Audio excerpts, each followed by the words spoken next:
right, we're on Taharot, Paragraph Mishnah Aleph. First Mishnah in the 6th chapter of Masechet Taharot. Says we're talking about cases of Safek, more cases of Safek, cases of doubt, whether it is or is not. And we said Safek Tuma, as we learned before. Let's look at our chart from the last time. In a general case of Safek Tuma B'shuta Arabim, we say Tahor. B'shuta Yachid, we said, is Tameh. So the Mishnah says, what happens if you have Makom, a location, Shaya B'shuta Yachid, it was private domain, V'na'asa B'shuta Rabim, and then it became public domain. Chazav V'na'asa B'shuta Yachid. So, and then it became private domain. It's a place that switches between public and private domain. Bartunur says, you go and bika, like a valley, somewhere, some kind of valley.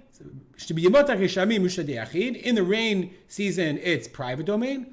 And in the summer season, it's public domain. So you can have a case where a person opens up his property in the summer and he closes it in the winter for whatever reason. And that's so. Now, what is it? Is it Rishuta Rabim or Rishuta Yachid? Because we need to know this for the case of Safek Tuma. Says the Mishnah, Kishu Rishuta Yachid Sveko Tameh. Fine. Then it depends on the season. When it's Rishuta Yachid, then if there's a case of Safek, then it's Tameh. Ukishu Rishuta Rabim, and when it's public domain, Sveko Tahor. Then it's Abikis Tahor, so it, just like the status shifts, the halacha shifts as well. Hamasukan, a person is misukan, in danger, i.e. someone who is maybe going to die. Misukan. Mishamit aleh, person who faints, i.e. loses consciousness. You don't know if he's alive or dead. So if he's B'shuta Yachid, he's in a private domain. Then they took him out to a public domain. I guess they're not sure why, I don't know why you did that. And then they're like taking his body from here to there. And they brought him, I guess you take him from one private domain to the public domain, to another house or whatever. And then they realize that it's dead, that he's dead. So when he's in, so now, and we don't know, so you have these 3 domains, I guess. So now, and he touched something in each one. So we know he's dead in the last one. That's fine. But so now, do I assume in the first one, so he touched something, it's Sveko in Rishuta Yachid, Sveko Tahor, Sveko Tameh, and then you take him out into the highway, Kshu Rishuta Yachid, Sveko Tameh. So when he was in Rishuta Yachid, okay, then he's Tameh. Kshu Rishuta Rabim, Sveko Tahor. And that when he was with Rishuta Rabim, so you go by the place.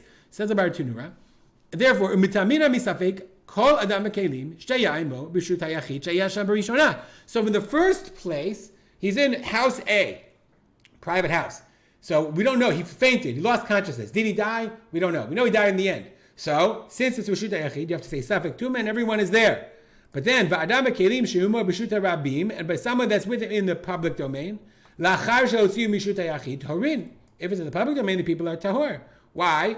The Safek Tum B'Shuta Rabim, who Usfeko Tahor. It's a classic case of Safek Tum B'Shuta Rabim. And then obviously in the third case, then he died. Where he died, they're obviously Tameh. That's not a Safek case. But Rabbi Shimon Omer, Rabbi Shimon says B'Shuta Rabim Afseket. Rabbi Shimon says what? You took him from place A to B'Shuta Rabim to place B, like private, public, private. Now you just said that because when he's in the public domain, Sofeko Tahor, because that's the rule. That means you have to assume that he wasn't dead. So how do you assume that he was dead in place A before place B? So therefore, Rabbi Shimon says, Rishuta Rabim Mafseket, the public thoroughfare interrupts. And therefore, Mitarin on the Kelim, since we're Mitarin, the people that were in Rishuta Rabim, how can you say retroactively, but he was dead, alive, and then dead? Therefore, we have to say that the place that he was first, we have to say is Sveko Tahor, because Rishuta Rabim Mafseket. We don't pass in like Rabbi Shimon, rather we say yes, Safek dead, alive, Safek alive, and then in the end he was dead. We'll stop here, dedicate our learning to memory of Father Rav Simcha ben Yitzchak Kalman.